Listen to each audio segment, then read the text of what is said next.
Good afternoon. Thank you for coming us here also now after lunch. We can't make the jokes how we impeach you from going to lunch. So just try to stay awake. Nevertheless, there's coffee outside when you need. But I don't think you'll have any difficulties with this excellent panel that we have here prepared for you today. And I'm very glad to be welcoming here. We have Christophe, a professor of EU law from the University of Oslo, but who has also had the chance to be a professor of EU law here in Estonia. It was WTO law. WTO. It's also, well, we are the biggest supporters of WTO by now. So then, from that point of view, for sure. Mikel Iriso, our Deputy Director General of Institutional Affairs from the Spanish Ministry of Foreign Affairs, and now, of course, representing also the views of the Spanish European Presidency. Mm-hmm. And who's also has an Estonian background, as you've been here on a posting when Estonia was then for real a new member state, which we are not by now anymore. As you see, Estonia creates strong attachments, so we always come back. That's our secret side. Then we have Klen, who has very strong Estonian links. He's the EU Sherpa to the Prime Minister. Very happy to have you here, Klen. Thank you. Jäärats. And last but certainly not least, as we are, from the Commission side surrounding this panel, Gaetano, who is from the DG Budget of the European Commission. DG Budget, of course, is the one who is responsible for the next MFF, so we'll come to that. But I'm glad that you're here joining us today on this panel about, as we say, how the EU should prepare to absorb new members. I have to say, when I got the invitation or the description of the panel, it was like going back in time many, many years, because I thought absorption capacity in that context is something we spoke about, well, more than 20 years ago, and now here we are again. So that shows, I think, also the way how we've got used to the functioning of the EU, the way it's done over the past. Next year it will be 20 years for when Estonia joined the EU. That has sort of quite well changed our understandings of the way we are. We've had the debates already this morning, which have shown you how important enlargement is for the EU, how it is clearly the geopolitical priority that we want to achieve for now. And this is something that, as we spoke this morning, is something which really derives from the fact that it has been a success story. Each of the previous rounds of enlargement have been a success story from the point of view that it has made the EU, the European continent as such, more stable, more democratic. It has brought countries to democracy. It has helped us to become more prosperous. With each enlargement, we've become, to put it very bluntly, richer, but meaning our citizens, our businesses, they have a better life. And importantly, and this is what this panel then will discuss, it has also, each round of enlargement has allowed the EU to change again its way of working, its key topics. And this round of enlargement won't be any different from that point of view. I think from the there's a lot of debate around the sequencing of that whether you go first for the changes or you go first for the enlargement. From the Commission side, we can be very clear. We say there is no way that we cannot wait for any treaty change. We have to go ahead with enlargement because this is something that is so important for us, for our stability, for our prosperity, and by now, I think there's no question about how black and white it is. So we would start off with you, Christophe, to give us your view as an academic, where we are, what's the level playing field that we're all at, and what are the possibilities there, please. Thank you very much, Vivian, and I extend my thanks to the organizers of this really illuminating, very helpful gathering and discussions. You're taking a risk to ask a French lawyer immediately after lunch to tell you a thing or two about absorption capacity. But I will do my best to keep you awake. Just to say, the time that you see there, of course, is meant for the whole panel. That's right.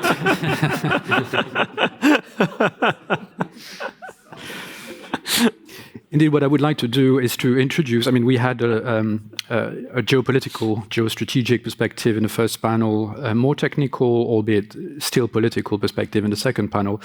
I would like to instill just a little bit of a legal element in our conversation, because as we all know, and we want the EU to be, the EU indeed is based on the rule of law, and the process of enlargement and the process through which it revisits through its member states its own operation is not something that takes place in complete isolation from rules, EU rules included.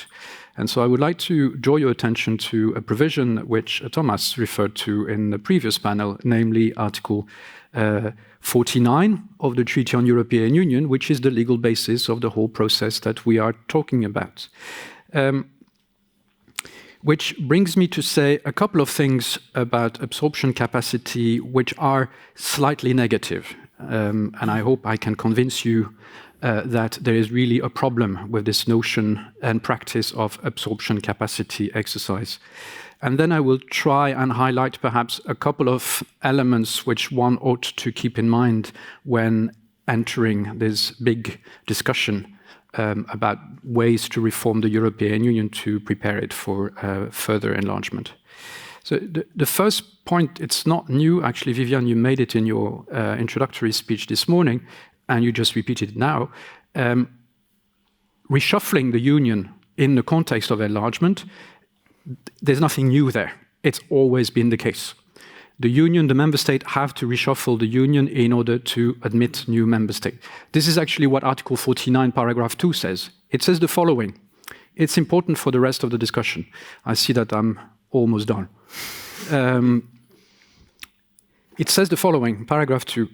The conditions of admission and the adjustment to the treaties on which the Union is founded, which such admission, such enlargement entails, and I underscore what comes now, shall be the subject of an agreement between the member state and the applicant state. In other words, right from the start, there was this idea that whenever at the time, European Economic Community would enlarge, there would be a discussion about what needs to be changed internally in dialogue with the candidate state. And indeed, it led to the adoption and ratification of an accession treaty at the beginning of the 70s involving the UK, Denmark, Ireland. Norway decided to stay out. Believe it or not, I was born on the day the Norwegians voted to stay out of the European Union community at the time. So the reforms of the Union, including the fisheries policy, was introduced on the basis of the accession treaty. Now, what we have seen, and this is where I'm coming with a bit of a negative assessment of this absorption capacity, it has developed a life of its own. It's not done in the context of Article 49 anymore. It's done actually in the context of Article 48, which is the treaty reform. And so the two processes have been quite artificially, there may be good reasons for that, but they have been disconnected. And so what we have today is what the Romanian foreign minister talked about this morning, two parallel processes. The problem with that is that the reform of the treaties have taken a life of their own. And they are orchestrated not so much for the purpose specifically of meeting the enlargement necessities, but they are done to meet the interest of the member state, irrespective of whether this really will fit with the accession of additional states. And that is a problem. That is a problem because actually this treaty reform, this notion of absorption capacity, which appeared in the context of the Copenhagen criteria, was then used not to prepare for enlargement, but it was used to reform the European Union, the two not being necessarily connected, and that led to the IGCs of the 1990s, Amsterdam and Nice, and then a big convention leading to the constitutional treaty. And we know all the problems that entail in terms of delaying the whole process of enlarging the European Union. When Amsterdam was concluded by the member state, it was deemed not to be the right treaty for enlarging the European Union. So another one was necessary. Now, how do you keep the candidate states alert and willing to carry on the necessary reform if they are let in the cold, while the EU member states deal with their own internal reform. The two processes have to be connected, and that brings me to a couple of points which should be kept in mind. I just add a footnote, which is that this bifurcation between reform and enlargement led to a very negative understanding or framing of enlargement. Enlargement is rarely framed as a success, especially in France, which I know quite well. It's always framed as a threat. And if you frame it like this, then it's no wonder that you are not going to have your population, the other member state, and the institution on board to carry out the necessary reform which are indispensable for the EU to enlarge in accordance to Article 49. That brings me to say three things about the way to frame the absorption capacity. The first thing, you won't be surprised, is the need to reconnect the two. The two processes cannot be taking place in parallel worlds. They have to connect. They are intertwined. The more the candidates are prepared in the context of the enlargement process, the better the absorption capacity. And therefore, that leads me to my second point. We need socialization. We need socialization of the representative of the candidate states. They need to be associated as much as possible, not only in terms of ticking the boxes and adopting the acquis in order to meet the Copenhagen criteria. They need progressively to be associated with the political discussions that are taking place at the European level so as to create their own ownership vis-à-vis the integration process. That's, in my view, a way to secure absorption capacity. If everything is done before they enter, as it was done before the Big Bang enlargement, I was reminded a couple of minutes ago of a lunch that the legislative authorities of the EU were very, very busy on the 30th of April 2004. That is to say, the day just before enlargement took place, a number of legislative measures were adopted, thus keeping away the new member state from the discussion. I don't think we are doing a service to the absorption capacity and to the EU's ability to integrate new member states if we keep them aside. So we need to use Article 49, paragraph 2, and the discussions that are taking place in the context of accession negotiation, not only for the purpose of meeting the acquis requirement. It's to involve those representatives at political level, but also administrative level, in the conversation to prepare them for being a fully operational member state tomorrow. Last but not least, I'm abusing my time. I'm French, don't be surprised. The last thing is that we cannot assume that the EU will be able to integrate new member states if the member states do not comply with the very conditions we want them to fulfill. And here I'm obviously thinking of the fundamentals. We will have no credibility to tell the Moldovans, to tell the Serbs that they have to have their justice system in order with perfectly independent courts, while at the same time some member states are doing whatever they can to go the other way. So yes, all kinds of reform in terms of substance will be necessary. Money, institutional functioning, that's what was done in the accession treaty, but there is a golden rule, which is that we have to consolidate what we have. And for that, we don't need any treaty reform. We need to make sure that the mechanisms and the institutions, not to mention the member state, are doing their job in terms of supporting loyally the process of European integration. Then you will have quite a well-prepared absorption capacity so as to integrate new member states. So consolidation and implementation of EU law rather than thinking about qualified majority voting. You can take as many decisions by qualified majority voting you want, but if you have member states not implemented what has been agreed, then that's the end of integration. So we need to be extremely scrupulous on that, and you may have an idea of the government and member state I have in mind, but it's absolutely crucial that their veto threats are neutralized so as not to impede the functioning of the EU, which has been democratically accepted by the peoples of Europe. Merci. Mikel, the Spanish presidency, of course, has arrived at a very crucial moment for this enlargement process. You still will have all the work leading up to the European Council. You already had the Granada informal discussions with the leaders, where the leaders agreed that the Union needs to lay the necessary internal groundworks and reforms. So what's the view from Madrid on that? Thank you very much, Vivian. Well, let me first thank the organizers for giving me this excellent opportunity to come back to Tallinn. This was my first posting, and well, there's a mark that first postings always leave. So it's always great to be back. And 10 years ago, when I was in Tallinn, there was not really much discussion about enlargement. So it's nice to be back, having to talk about that subject, because as we have seen during the previous panels, it is really becoming a closer and more tangible reality. But at the same time, it is in a way a daunting task for many reasons. GDP difference with the EU average, existing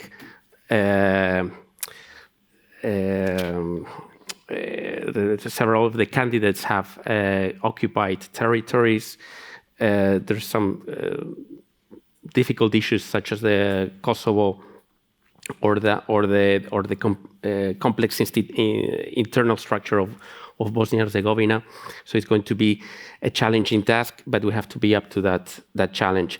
So if in the previous panels we have been talking about the first three criteria of the Copenhagen of the four Copenhagen criteria, related more with the reforms that the candidates have to do.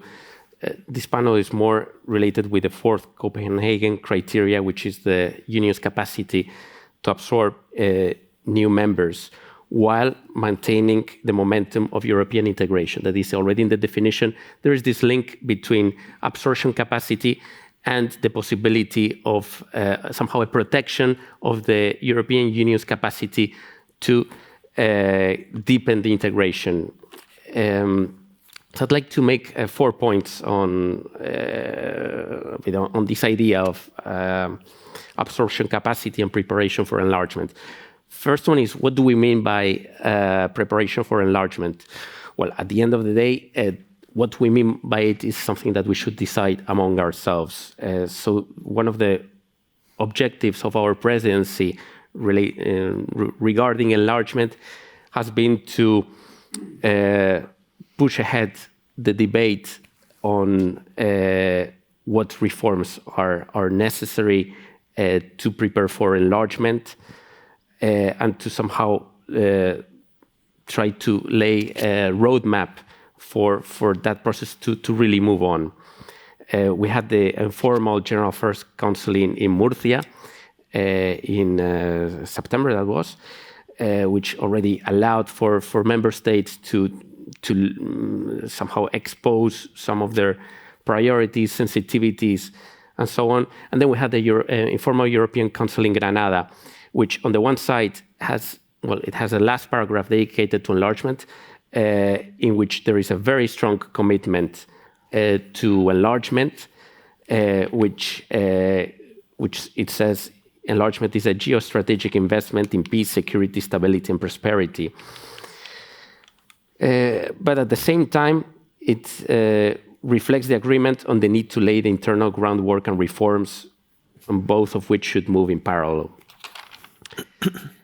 So our objective for the December Council is that we should really launch, define, and give structure to the reflection on the reform process, and especially, hopefully, to agree on some sort of roadmap for this task. It is also going to be important, the assessment that the Commission does on the impact of enlargement on budget, institutions, and policies. So my second point would be that we should not fear the discussion about reforms, preparation for enlargement, no matter how difficult it is, because in a way, a serious discussion on this issue is the best proof that we are serious about enlargement. If this discussion would not be taking place, probably candidate countries would have reasons to suspect whether this is going for serious. So the initial positions show clearly different approaches. Somehow they're reflected also on papers that have been published, the very well-known Franco-German paper. Also, there's another paper made by, I think it's 7 Nordic and Baltic and Central European countries, which reflects somehow the different sensitivities. On the one side, there's this approach according to which reform has to be very much linked to enlargement and to have the minimal adjustments necessary for that, focusing mainly on policies, what is the impact on policies. Also having the idea that Lisbon is largely enlargement proof, so there's like no substantial need to touch the treaty. There is an argument according to which the EU has been successful dealing with the different crises that have been arising in recent years. The COVID pandemic, Russia's aggression to Ukraine, which somehow we have managed to keep unity and to respond with the instruments that are already provided in the Lisbon Treaty. On the other side, there is those who favor a more ambitious approach, and in a way, as it was correctly said, somehow detaching the idea of reform from enlargement. That is, reform is necessary not only because of enlargement, but because the European Union is not functioning efficiently right now, and there's already the signs of difficulties in decision-making, difficulties in the functioning of certain essential mechanisms within the European Union.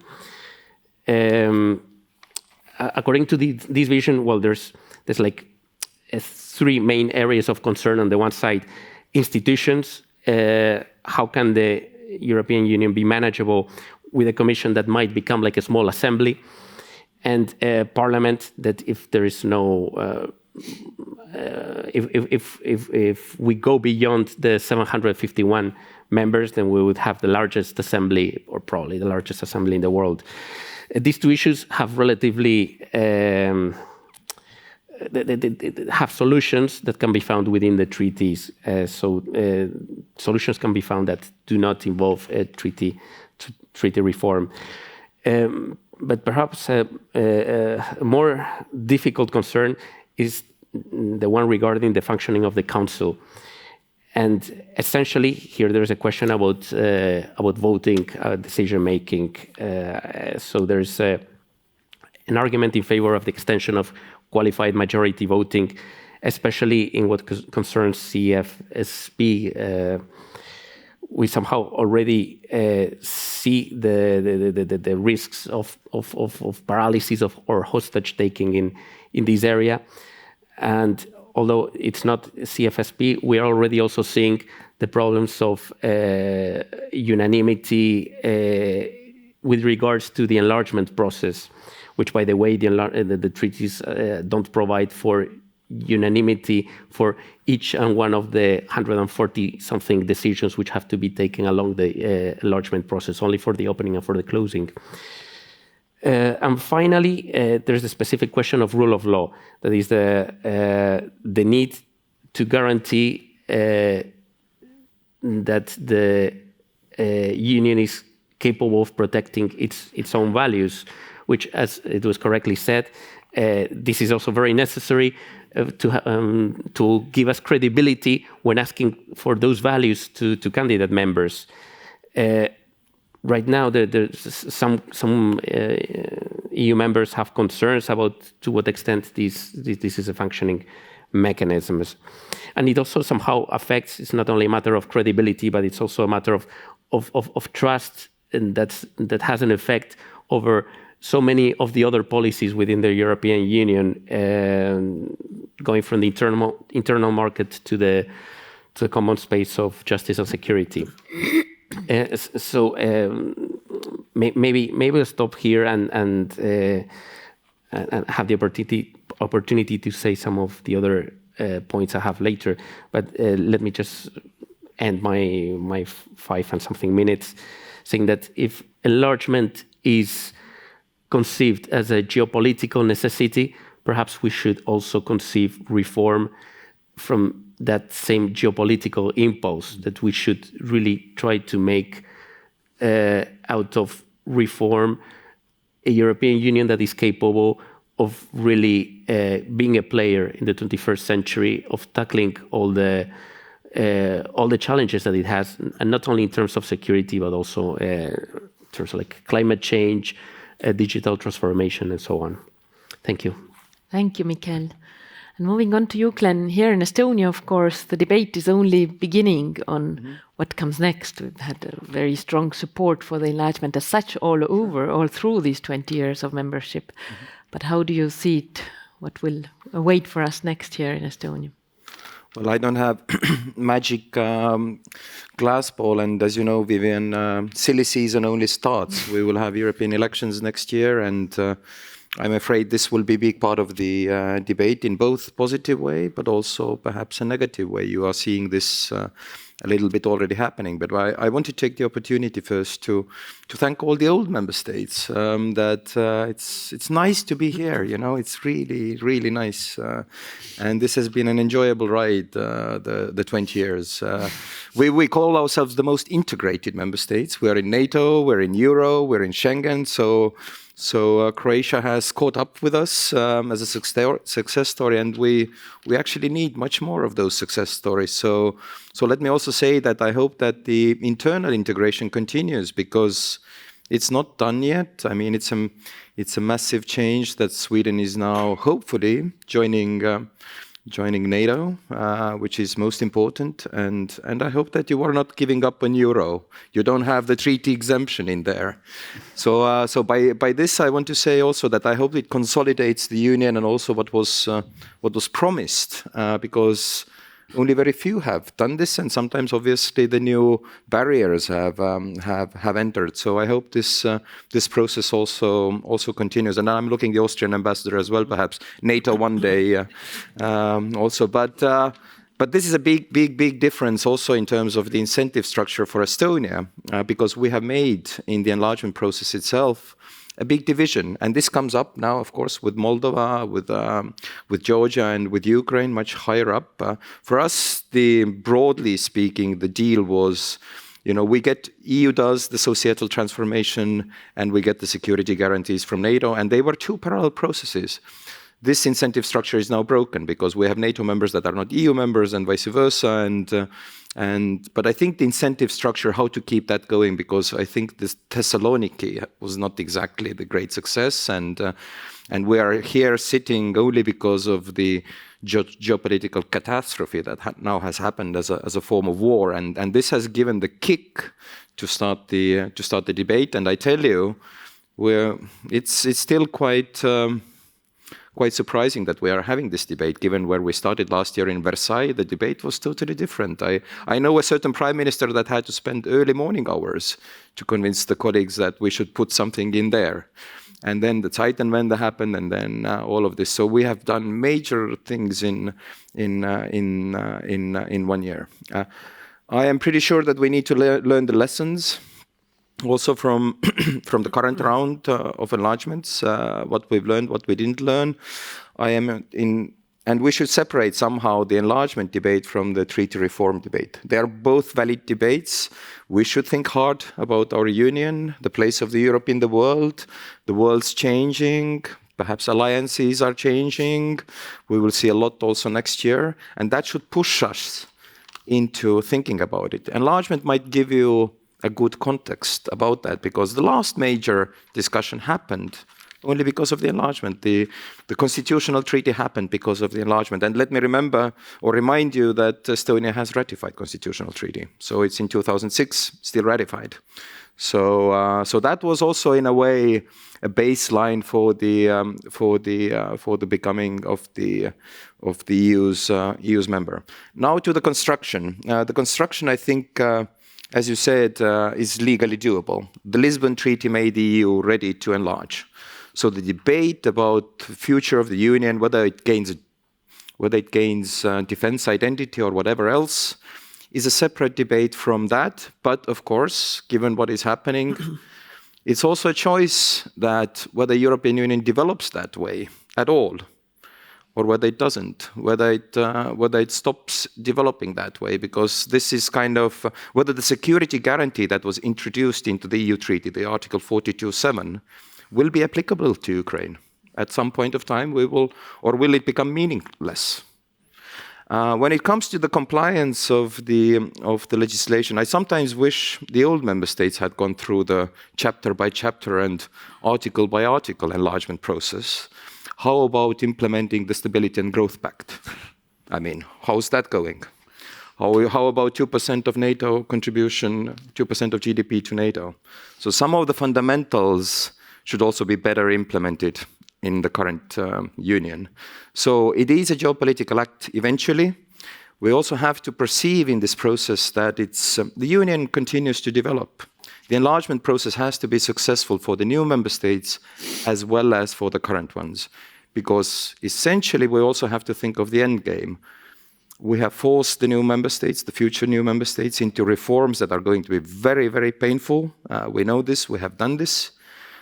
And then there will be a French referendum at the end of it. How shall we win this? So we also should think about the way ahead. And on the timeline, I think we are in a unique position currently in this to consolidate this effort in the next 7 years, because the next European Commission will have to do the new budget. Unless we take enlargement in, there's not going to be an enlargement apart from perhaps small member states until 2035. We are deciding next year on the 2035 track, because the budget will start working in 2028, the next budget, and it will last until 2035. So we are basically deciding on what's going to happen. So it's going to be very, very important spring next year, and also the December. I mean, if December collapses, then of course it's going to be a whole different story. And I also agree with you, Christophe, that we also need to make the construction stable, because there are a lot of things in the treaty that are still not yet kind of working or are alternatives to current models. It can become the kind of a concentric circles model. So we consolidate the current union into the Eurogroup, leave the rest out. And this is a discussion. This is a very, very lively discussion actually happening inside. So we should also think hard that how can we all together move forward without actually starting to look for the alternatives, that the foreign policy debate moves out of the room, that the Eurogroup consolidates the budget into the Eurogroup and does the, agricultural budget separately, which was the discussion, by the way, in the financial crisis. There is a Eurogroup and Eurogroup summit format. And by the way, the next generation EU, the idea of that bit of budget is not the EU budget. That bit of budget, the idea is Eurozone budget. It is the budget how Eurozone members reform each other. It was quite an effort to make it an EU 27 thing. But the beginning of this budget was Eurozone. So that track is still there, and that could happen if the rest does not work. And we are all invested in that the enlargement has to be a success, because we have to sell it to our own public, and we have to care that this will become a success for the union. And last but not least, the secondary legislation, I totally agree with you. We will have to see. I mean, we can do chapter by chapter thing, and of course do the comparisons tables and all this. What is the accession process entails? But eventually, we'll come down to the very basics of the EU. Whether it will become Slavic Union, whether it will become Byzantic, whether it will become the new neighbors. What does that mean? New migration routes. What does that mean? All the countries that are currently on track for the accession are not exactly the models of rule of law. Should we also do a lot of the secondary legislation in order to cater for it? To be better prepared as a legal union? Because there are some failures currently, and we are discussing some of the pieces of legislation currently only because of that, because we failed to anticipate that the enlargement is not perhaps only the linear progress towards a better world, but there are also some very, very big setbacks. I finish here. Thank you, Klen. And of course, as you know, President von der Leyen has already announced this, that the Commission will produce a series of pre-enlargement policy reviews, looking at exactly at the security guarantees, at how the institutions work, and importantly, how the budget works, what it works for, how it is financed, what it is financing. And in that context, Glenn, you mentioned already the upcoming MFF. So we are really lucky to have Gaetano here from DG Budget, responsible for putting it all together. Tell us all you can. Thank you very much, and thank you very much for the invitation. It is really a pleasure to be here. And yes, indeed, the budget, not by chance, has been mentioned a few times in this discussion. Also this morning. So what I will try to do is to bring in a few elements, at least a few questions that we need to ask ourselves in the road towards the preparation of the next multi-annual budget. So enlargement will involve, as it has already been mentioned, countries that are quite diverse from each other, and from the economic point of view, what I would say is the two key challenges is the GNI per capita is lower than the EU average, and lower, I think, for all of them except Serbia and Montenegro, than what it was for all the member states that joined since 2004. So what does that mean? It means that the convergence effort will have to be bigger than it has been since the Eastern enlargement. And the second key element is the economic structure, which is quite different. The key element here is Ukraine in particular.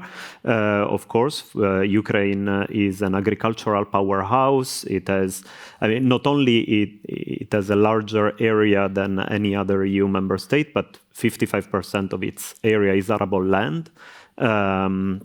So that means that the agricultural sector will be largely affected in this respect. So indeed, the EU budget will play an important role.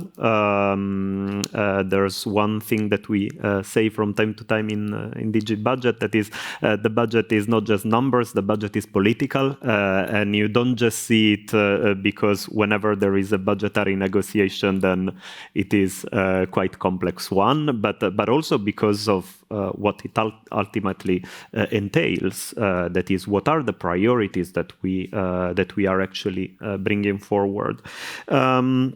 So, as it was already said, the Commission will have to present its next its proposal for the next multi-annual budget by end of June 2025. So it's a bit more than 1 year and a half ahead.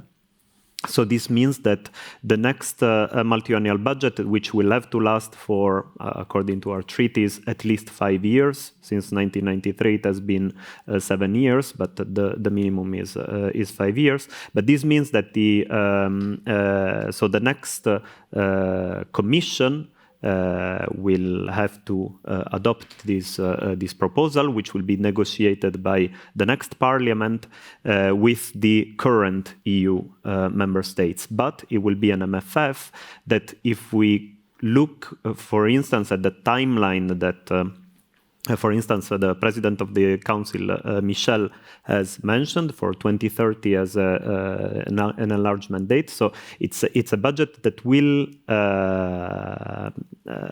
carry us to an enlarged EU, very likely. So what does it mean? Well, from a strictly technical point of view, not necessarily much, because we always have an article in the MFF regulation that requires an MFF revision of the expenditure ceilings, so the level of expenditure in case of enlargement. So that's a bit of a technical exercise, but actually the political element is much more important, because when the financial framework proposal is adopted, it is all the new generation of programs that is adopted. And this means that the many of the programs will have to be designed taking into account that enlargement will come.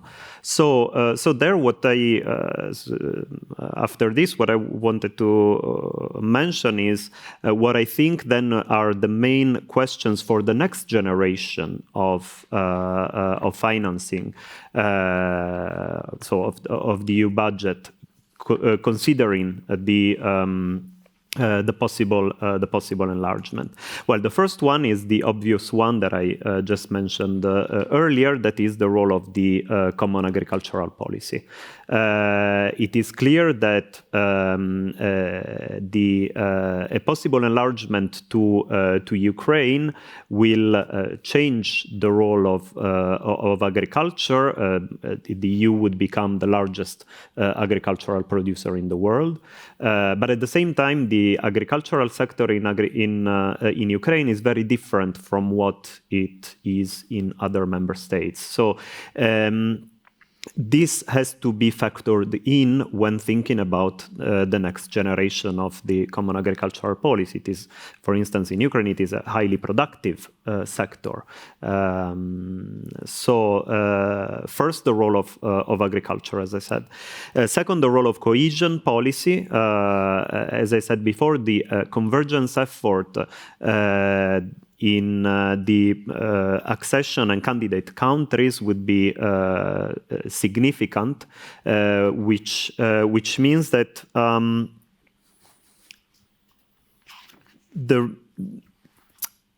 the effort would have to be avoiding that these candidate countries end up in a sort of growth trap by which their economic convergence to the EU is actually stalling.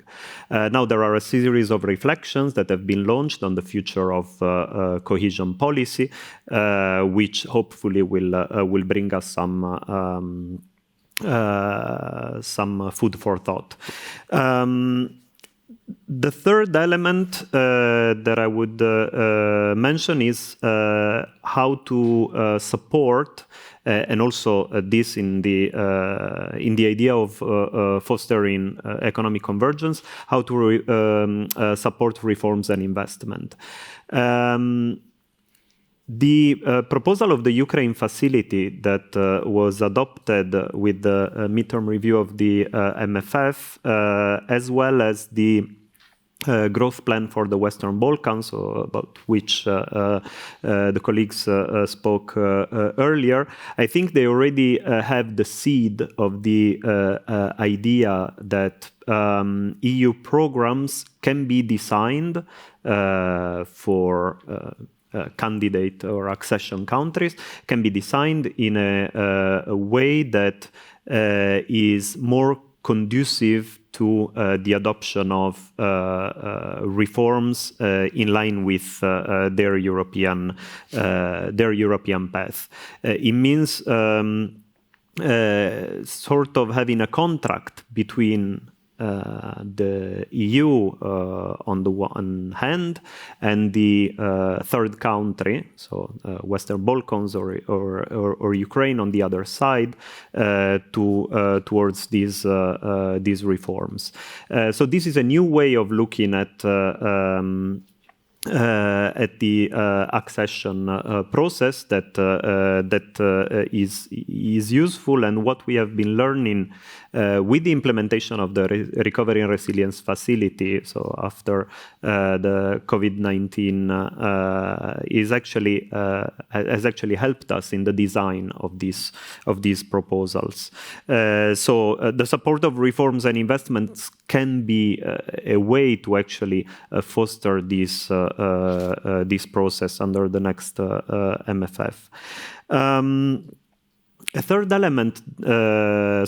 element that I think sometimes is overlooked when looking at, well, in general at the EU budget, but in particular at prospective member states, is the role of all the other policies that are financed by the EU budget. Because, you know, there's a lot of discussion when a budget is adopted, how much did country X get, how much they will have to pay, but actually you don't know how much that member state will get. You only know how much it is allocated for agriculture and cohesion policy. But then you have other policies which, okay, they represent actually in the current MFF approximately overall 1/3 of the EU budget, that are not pre-allocated and which are based therefore on a more competitive or demand-driven, let's say, approach.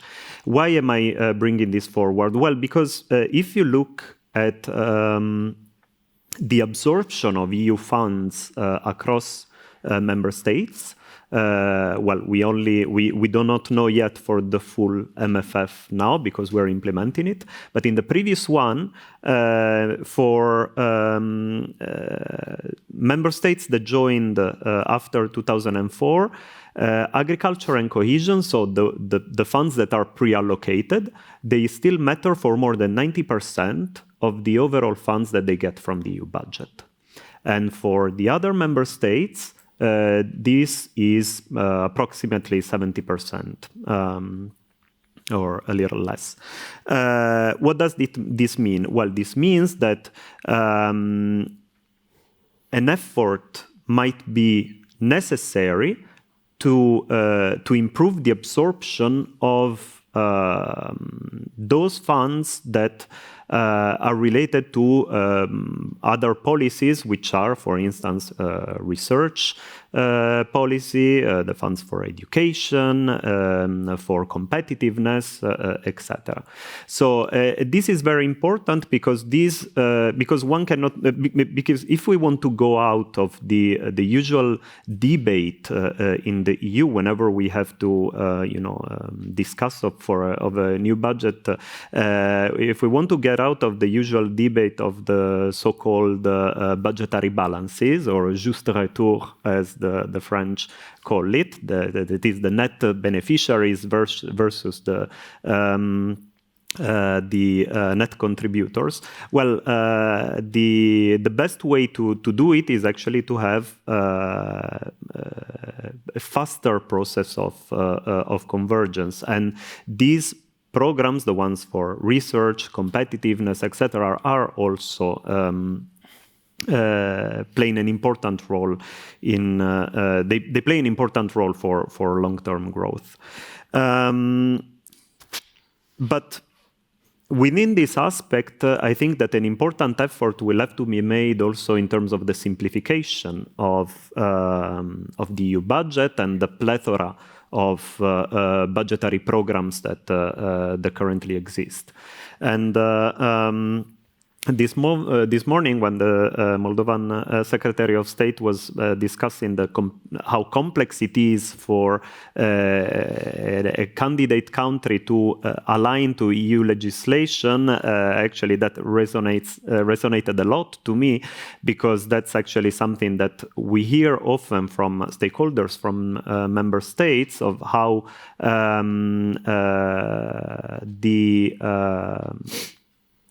how complex it is to access EU funds because of the legislation, because you have funds with similar objectives that are, however, split, so that basically you have the same team who have to work on different legislations on the side of member states. So I think that simplification will also be an important element when reflecting on the next MFF. So not only the size of the policies or the allocation keys, as we call them, but also the overall structure, how this can be simplified, how the EU can do better with less, potentially with less programs. Okay, but possibly covering still the same range of policies. And the very last element, which is, however, I kept it for last, not because it's less important, but because I think that it affects the overall thinking on the preparation of the next MFF and also overall on enlargement, is that we always say, and rightly so, that enlargement is a merit-based process. So there are lots of reforms that are implemented by accession countries to join the EU. But then it is important that once these reforms are undertaken, there should be no backtracking on these reforms. So it is, of course, difficult. So it's easier to say than actually to implement, to make sure that there is no backtracking on these reforms. But for instance, I believe that what we had in the current MFF with the regulation on a general regime of conditionality, which protects the EU budget against risks that are related to corruption, rule of law, etc., that is a powerful tool also to ensure that this risk of backtracking on rule of law, on democracy, etc., also has a price tag. So reflecting on how to bring forward the regime of conditionality in the reflections of the next MFF, I think will be important. It will be an important tool to make sure that once all these reforms and the strengthening of democracy and the rule of law in accession countries is achieved, there is little risk that actually backtracking will happen once enlargement takes place. So that's all on my side. Thank you. Thanks so much. I think when I listen to you, of course, we all come in with the different elements and different sides, but the main issue that is there is the question of trust, basically. How can the aspirant countries trust us that we get through with it? How can the member states that are there now trust the new ones, that there's no backtracking? Where do we find this common trust that the EU becomes stronger? Because that's the key point. We're doing all this not to dilute the process, we're doing all this to make sure that we become out of this a stronger, better union. So how do you see how to address that? What are the concrete things that we can take in the next steps? Yes, indeed. I agree completely that trust is essential here. How to deal with this? I think one important element takes us back to the question of gradual integration. I think gradual integration is a bit of a testing ground in which candidates indeed have a practical preparation for enlargement. It's a bit like a demo membership to some extent. So I think it is important to construct a gradual integration process in the sense that it helps develop trust on what are going to be new members. So that would be one issue. I think another question which I left out of my initial intervention is the public dimension. Here we're not only talking about relationship between member states and candidates. We also have public opinions. We have the European Parliament, public opinion both in member states and in candidate countries. Eventually, when accession takes place, as you know, the accession treaties have to be ratified by national parliaments. So public attitude towards accession is important. In Spain, fortunately, we are among the countries with the highest support for enlargement. I think we are in the range of 75%, which is extraordinarily high, taking into account that Spain is relatively far from the region. I think it's very much linked with the Europeanism of Spaniards who perceive that what is good for the European Union is good for Spain. But the European average support is closer to 50%, and in some countries it goes down to 30%. So I think this trust on enlargement being for the good of the population of the European Union is something that we have to work on. That there has to be an adequate communication and generation of trust, not only to member states but also to the public. Absolutely, and I think we saw that last year when you look at the movement of the European Council from Versailles in March to the European Council in June. I think there are no politicians in the room. It's not only that the politicians became so much wiser over the course of these 3-4 months, it's also that the public opinion changed in their member states. The understanding came from there. Klen, would you want to come in there? If I had a good answer, it doesn't work so well. I mean, in times of crisis, not necessarily work so well inside the union as well. I mean, remember the debates from the financial crisis. How we usually overcome them is of course working together and build something new out of it. So we kind of know that with the treaties we've built half working machines. Everybody knew that the Eurozone was half ready when it was built as a construction. We moved to the Capital Markets Union, we did the Banking Union, we built ESM, trust is there. Greece now actually finally re-entered the financial markets, got the investment grade. It took 13 years. It took a lot. I think this experience tells. I remember from our own time when we did the Justice Home Affairs programs, and I have really good experience from that time. It was pretty much working together. We had large FARA programs run by the German asylum agency. Now it's migration agency. I spent a month working in French asylum office in Paris.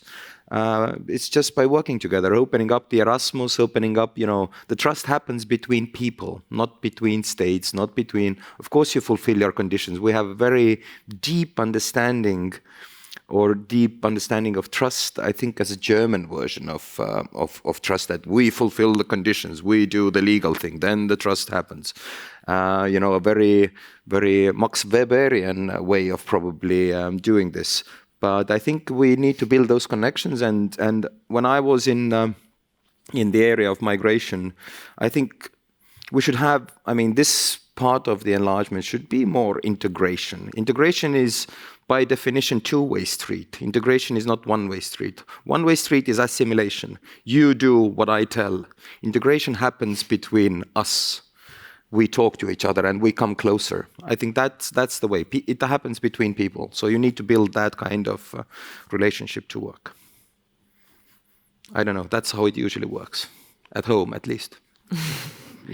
I think here, again, looking at it from the point of view here in Estonia, I think almost a week doesn't pass until we have yet another group of Ukrainian or Moldovan officials coming to Estonia, organized by Estel. I see Eva Maria there. And that's certainly, again, it's another first step in bringing them closer, making sure that they, we have so much to share from our own experience, and why not to do it at best. But Christophe. Thank you, Vivian. You won't be surprised if I say that a way to address the increasing distrust is by reinvigorating the rule of law in the way in which the EU operates. I'm a lawyer, can't expect otherwise. But it's not a debate like any others. And indeed, the EU member states themselves and EU institutions have regarded the rule of law, the values of the Union, as fundamentals when it comes to being part of the Union, when it comes to membership.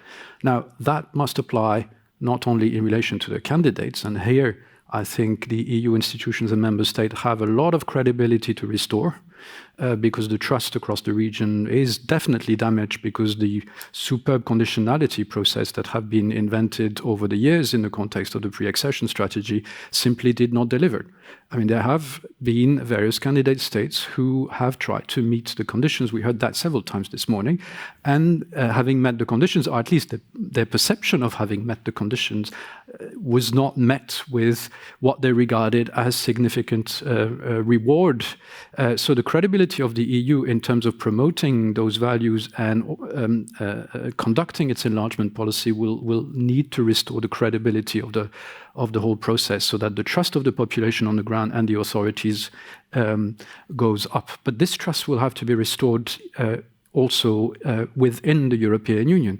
It is quite staggering that we are now, after a change of government in Poland, we'll see whether there will be a government under the authority of the former president of the European Council. But the task to repair the functioning of that member state in line with the requirement of membership is enormous. And that says something about the lack of engagement of the institutions and member states in charge of protecting what membership is about and what the EU constitutional order is about. There's an enormous task on their side to try and be a little bit more rigorous in ensuring that the basic rules of the game are respected. And I don't see that happening. Of course, there is the conditionality regulation. We'll see how long it lasts before a decision has to be taken otherwise. Really, when I see how already the potential new government in Poland is getting signs that the money is going to start flowing, I think it's going a little bit too fast if we want to be credible in terms of securing the very foundation of our union. If we don't manage to secure that and restore the trust that citizens, member state authorities across the member state, and I'm talking about the judges in many member states, they are starting to lose the trust in the operation of the EU system. I was at a conference recently with national judges of several member states. They feel increasingly uncomfortable with having to apply a very dogmatic principle of mutual recognition of decisions coming from member state where the state of the judiciary is really not up to scratch. And if you lose the support of national courts of member state in the functioning of the EU legal order, I think we're in trouble. So credibility inside to restore the trust, and that means using all the mechanisms we have at our disposal. It is incredible that the Council is still not capable of adopting recommendations under Article 7, paragraph 1, to tell Hungary, look, this is not the way you should behave and can behave as a member state. Trust always is a two-way street. Klen. Yeah, but I think we haven't done that very well either during this General Affairs Council procedure of political groups and member states vetting each other. I think we should do the rule of law as we do in national systems. People can appeal to the court, get the decisions. If the decision is not filled by the member state concerned, then you don't play the game anymore. That's how it works nationally. Now we do this kind of a political game that doesn't seem to be working and generates bad blood, generates bad cooperation, etc. So we should move that debate, and I think the Commission has moved that way also infringements and also the same thing. But what I wanted to tell is that from my own experience, I'm an EU nerd as well, a little bit, and what I do enjoy is reading the books from the 50s. And and there is a fantastic CVC or whatever, the archive of the European Union that Luxembourg keeps. It's fantastic. Do read it. There are reports to the French president on the German defense identity, German rearmament. Do read it. It's a fantastic 3-pager to read. What the general staff wrote about the German rearmament in the 50s to its own president. What shall we do? And the European defense community came out of it. Eventually it failed in the French National Assembly, but we forgot how long. And imagine, it was 5 years after the war, millions of people killed. So we sometimes forget the basic story. So what I want to underline is that doesn't come to us easily because we were on the other side of the Iron Curtain. So we don't know that part of the history. But we should tell those stories because they're massive. This is how it was in the 50s, 60s, and 70s. Where does what come from, and how it was overcome? So we sometimes forget the storytelling, how a big achievement this has been. And look, this crisis, how this crisis is, or how this war is different. This war is different that Russians don't have anyone to turn to in Europe. Usually they turn to Germans and split Poland. That's how it happened in the past. Now we are united. We are united for the first time probably in history. It's all of us against one, based on the values, based on the principles. It's a story worth to tell. We have now the European political community to keep us together. It's a loose form of cooperation, but still, this is something very, very important. And ask the Poles if you don't believe that's historical, or ask Estonians. That's historical. So it's well worth keeping, and we should do that storytelling more often rather than do the absorption capacity and the articles and the comitology and the rural fund thing. By the way, do you know how much we redistribute in the Union in terms of budget? 1%. Estonia now has to spend 3.4 on defense. It's 1%. So if you listen to the budget discussions, you sometimes feel that it's, because we are very rich, by the way. We are 500 million people, so if you put billions and zillions and trillions, it's enormous amount of money, but still it's 1%. And the enlargement will cost 0.15. It's not much. We can do this. It's not much. Don't put zillions, put the 0.15. That's the cost. I think on this one, for sure, there are thoughts in the room. So I turn to you to see. Yes, please, Stephen. No, I think you'll get a microphone. I have questions for all of the panelists. To take that last point and to put it to Gaetano. The Council's General Secretariat on the 4th of October leaked a paper to the Financial Times suggesting that the accession of Ukraine will cost the European Union 186 billion euros upon entry, in terms of cohesion funding, agricultural support, etc. That's a massive figure, and probably the leak was intended, to stoke fears about future enlargement with Ukraine. We haven't seen the methodologies that underpin it, etc. We've done our own calculations. Already, if you take that headline figure and you break it down by dividing it by 7, the figure was implied for the entire next MFF, then you come closer to 26 billion in support for Ukraine on an annual basis, which, if we have the proposal for the Ukraine facility, is actually not that far off of what might be agreed to in the future. Has the Commission done its own calculations? And if so, what has it concluded? Where is it, more or less? Our own estimations is that it would cost 18 billion. So between 18 and 26 billion per year, there's still quite a few billions to be separated. To Mikel and to Klen, with each enlargement, the heterogeneity of the European Union increases, economically, politically, sociologically, etc., demographically, which leads, of course, to more points, potential points of friction and difficulties in decision-making, but also in new opportunities for coalitions of member states to come together around certain issues. And I wonder, Mikel, whether you could say something about the change in the internal balance of power between member states on foreign policy related aspects and Klen on migration issues. If we go forward with the accession of the Western Balkan 6, Ukraine, Moldova, and Georgia, what do you expect?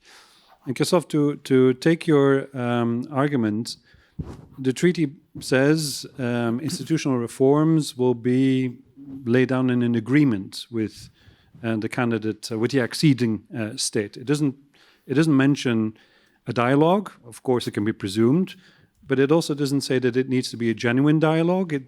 So I guess my question is, how justiciable is this criterion? Or, to put it differently, how far can the member states, the existing member states, stretch the accession treaty in order to introduce institutional reform through the back door? Yeah, thanks. I expected this question coming to Tallinn. Of course, I read that famous article and leak. I have read your paper on the estimation, and actually, what you just said of the possible intentions. I mean, I don't know. Of course, I'm not going to speculate on that, but. So if I had to use, a very neutral Commission line, I would say the Commission does not speculate on leaks. But I want to go a bit further because it's not just that. I think it also relates to what we were saying before about the issue of threat. When you, from a budgetary point of view, when you put it from the point of view of how much is going to cost to you, who is going to win, who is going to lose from, in this case, Ukraine membership, everybody is going to lose if you start the discussion in this way. So that's a first point that is a bit on method, let's say. But then there is also more on content, and that's why I wanted to substantiate this not speculating issue. That is,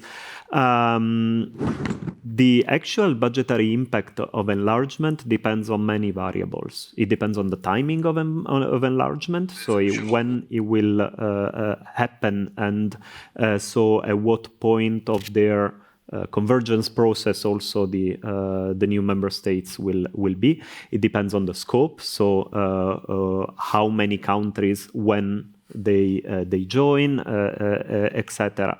So that also affects the overall financial impact of enlargement, but also you have other factors that have to be taken into account that are first phasing in types of measures as they have been adopted in the 2004 enlargement, which gradually bring in the financial impact into the MFF, and also the redeployments of the funds that already, for instance, Ukraine, but also the Western Balkans receive through the EU budget. And last but not least, and I don't say it just to preserve my job because I work in the MFF unit, I think that every time there is a new multi-annual financial framework, the previous one is not a good predictor of what the next one will be. Perhaps it is from the point of view of the size, unfortunately, but we also saw in 2020 how this changed with Next Generation EU, for instance, even though that is a one-off, but it was a way of coming out together from the COVID-19 crisis using the firepower of the EU budget, but still the construction of the EU budget, whenever you have a new multi-annual budget, I believe that the previous one is a poor predictor of what that will be. So that's why I don't think it is useful to comment on this calculation, and that's why I also think that there is such difference between the two estimates. So the one that you propose and the one that came out of this leak, because it is inherently very, very difficult to have, this crystal ball and try to estimate this impact. And then the very final element is, but I know that this is something that does not resonate a lot outside of maybe of the European Commission, is that when looking at the EU budget, we really should avoid as much as possible looking it from the point of view of who's going to become a contributor from being a net beneficiary and who's going to benefit the most, exactly because it is I think, politically damaging to identify the EU budget receipts with how much one benefits from EU membership. EU membership benefits much more than what the small EU budget gives, and that's really something that should be taken into account. Absolutely. I mean, it's the key, and we have the debate here as well. Before each MFF, it's who is the net payer, who is the net receiver. In reality, even if for the case of Estonia, for the past 20 years, we've been the country which receives the highest per capita European investments, the actual financial benefits come very clearly from the single market. And that's why we have to do everything in the process of enlargement as well, to keep in mind that that it is very much merit-based. We need new countries to join in a position where they can also profit from the single market and contribute to it. Do we go on with the questions? Okay, just a small question on the budget as well. The Next Generation EU is not making, of course, the enlargement debate easier because it has to be paid back. And the payback starts next budget. So we will have to think hard of what is going to be. So we are in need of investment to technology. We are only halfway through on green transition. We are at 55%. So we have to do 80% or 95% by 2040. And we have to do enlargement. This will have to trigger a debate at some point. The way out of this discussion, and by the way, historically, the EU has always had own resources.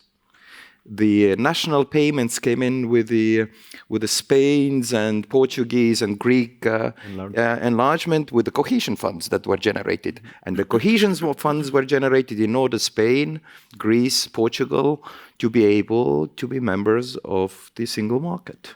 We will have enormous green transition now to do. It will be very hard on the new member states. It is hard on the current member states. It will be very, very hard.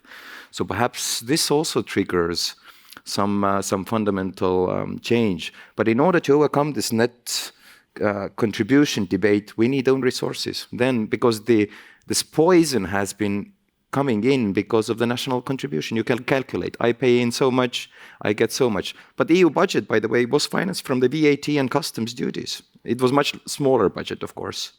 So, and we will be EU 36. But it's a closed loop debate because all of it is unanimity. Budget, MFF, unanimity. Own resources, another unanimity. Taxes, unanimity.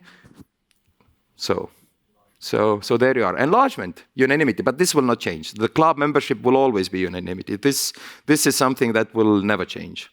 Sorry for that. And it's by the way impossible to change in the passerelles. So it's not a debate at all currently. On the migration. You asked about the possibilities of changing. I want to make a little bit larger point on that. And larger point on that we mix up currently the debate on foreign policy and the enlargement and the QMV in there. We need to have a discussion, a proper discussion. What do we want to build? And then decide on the method. We are not having a discussion over, do we want European defense identity? Are we going to do this? If we're going to do this, then we should decide how we're going to do this. The working method should lead that process, not be triggered by binary choice of whether accepting Ukraine into the Union and then doing the QMV. It should have a proper debate, and this always has had a proper debate in the Union. And proper failures in the Union. Euro happened over 15 years of time, 20 years of time. Only happened, of course, because of German reunification in the treaty. But massive failures of convergence in between. Someone told me that the heads of state actually spent half of their time to converge German Deutschmark with a French franc, to find the conversion rate inside the... I mean, it was a... We don't know this because we weren't part of the union, but the old-timers, they know they don't want to have this discussion because we spend time in the internal market, and internal market does not work. Unfortunately, the Swedish ambassador left. Does not work when there is a currency union where someone else can export the unemployment to the other member state. It will not work in that construction. But migration, we actually did.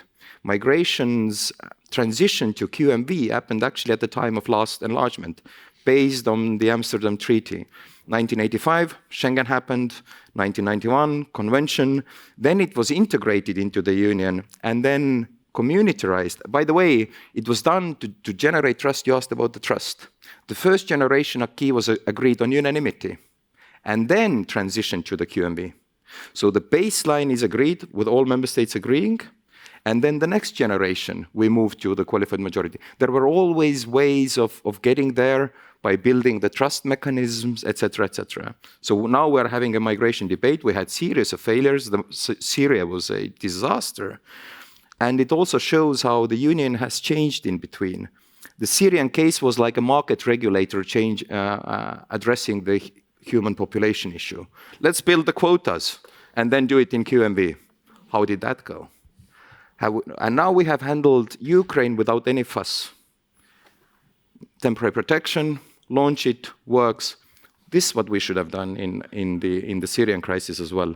So we have learned series of ways of getting also now to the point where we finally can agree on the new migration pact. I think we have enough support now to agreeing it, but it has taken us. So we should not underestimate the journey to a different thing, because the choice is binary. You either have internal barriers or you have external. I mean, there's no way. And we should not fool ourselves that we can solve migration. You can manage migration, but not solve it. It's a human thing. You will not solve it. Never. It's a human thing since the Bible. So the first story of the Bible, the expulsion of the paradise. There you go. Sorry. Representative of a Catholic country next. I'm getting there. I'm getting there. It's after another 20 years in the Union, I'm getting there. Yeah, I guess we Catholics are less direct. You are getting there perhaps as well. We will converge. Perhaps, yeah. But yes, the question is very relevant because indeed, together with Portugal and perhaps Ireland, Spain is the country farthest from the region. And definitely within enlargement, somehow the balance, the orientation, the priorities will somehow bend more towards the east. There's no doubt about that. In a way, following a bit this non-quantitative, non-crude argument, we're hoping to benefit from the general strengthening of the European Union, but of course we would like to see that there is still an ambitious approach towards issues that concern us regarding the Mediterranean. So there we would expect also to have a reciprocal interest from other member states and such issues as indeed migration, which sometimes we have felt a bit lonely in those issues, But I was recently posted in Croatia, which is the most recent member state, and I think we have a good experience there in finding a lot of common ground on European issues and a lot of compatibility of our vision of European policies and affairs. And in fact, Croatia, together with Slovenia, has joined the Med9, that is the informal group of Mediterranean member states. So in a way, I think that this compatibility can largely be found also in Western Balkan countries when they become members. I can see a lot of common ground with countries like Albania, Montenegro, Bosnia. I guess these are the rules of the game that one seeks. One looks within the European Union, potential like-minded countries, and search for this common ground. And I am sure that when an enlargement takes place, we can find it. And I think to follow up on, for example, in the Western Balkans, we're doing exactly this with this new EU's growth pact for the, or was it called, growth plan for the Western Balkans, where we push them towards more regional cooperation, saying if you develop regional cooperation in this area, then you'll get additional extra access to the single market. So to make sure that they also do their own homework also regionally. But Christophe, you also had a question to answer. Yes, thank you, Stephen, for the question. At the risk of going quite deep in the legalistics of the enlargement process, when you look at Article 49, paragraph 2, there's a reference to agreement between the candidate states and the member state of the EU. I take it for granted that an agreement has to be negotiated. There must be some discussions. I'm all the more convinced that this is the case, given that if you compare the initial enlargement procedure as per the Coal and Steel Community Treaty, there was no agreement to be had between the candidate states and the member state. It was a decision of the Council, which established the conditions for entry. Now there must be an agreement. Now you could say, well, this is to establish the state-centered kind of nature of the process. But my point is to say that it's an agreement that cannot be wholly imposed on the candidate states, even if, I admit, the conditionality right from the start, 1969 European Summit in The Hague, the member state, after de Gaulle left the French presidency, finally agreed to enlarge the community to the EFTA states. And there they made a very important point, and they said that these negotiations cannot lead to a renegotiation of the acquis. So obviously there is an agreement, there are discussions to be had, but it cannot lead to a renegotiation of the acquis, at least insofar as this is not necessary to make accession possible. Which brings me to say that obviously the member state in the context of Article 49 cannot do as they please, even if they are in a position of primary law makers, meaning a lot of discretion. There was another enlargement episode which is still ongoing, and this is the enlargement episode towards Turkey. In 2005, the member states in the Council adopted the so-called negotiating framework, which is the roadmap for the member state when they negotiate with the candidate state. What is remarkable in this negotiating framework is that you have, for the very first time in the history of EU enlargement, the notion that you have a candidate state that will not have all the same benefits as the other member state. The example is the introduction of permanent safeguard clause in relation to free movement of people, access to the common agricultural policy and cohesion policy. Does that sound familiar in our current conversations? Now, humbly, as a lawyer, I consider this as contrary to the provisions of Article 49. What the member states are doing here is not to enlarge the membership of the EU. They are concluding, negotiating an external agreement of an advanced form, but they are not granting the full array of membership rights to a candidate state. I think this has to be remembered in the context of the big enlargement process that is going to start now. There is a framework, and member states cannot do as they please. They have to respect the basic premises on which membership is based, in terms of equality of member states within the EU legal order. And I would even argue that it is possible to challenge the conclusion of such an agreement taken by the Council before the European Court of Justice on ground that it basically violates the basic premises of what membership entails.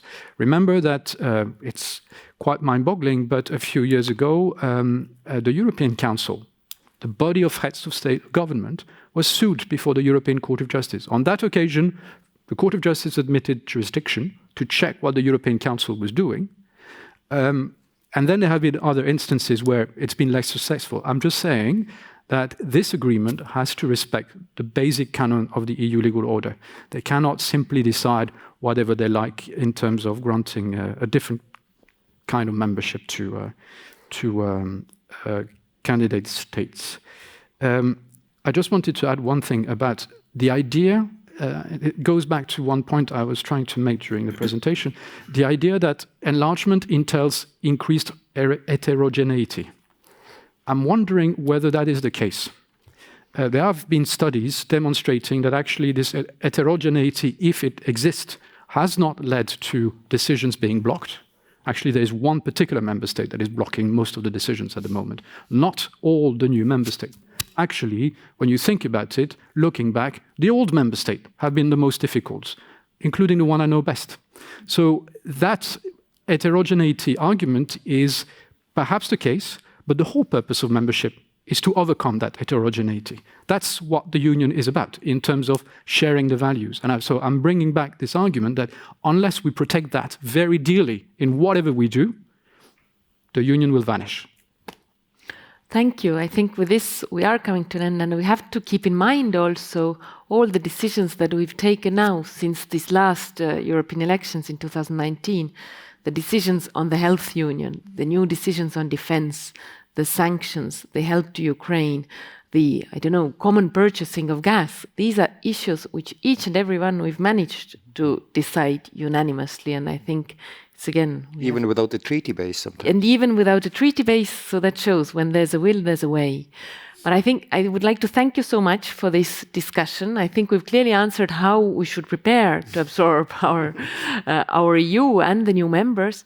And I think if there's one takeaway, and there are so many takeaways from this discussion, but if there's one, it is that we are very much a values-based union, and we have to keep those values in mind in each step of that process. So if you join me, please, for a round of applause, I think we all got wiser.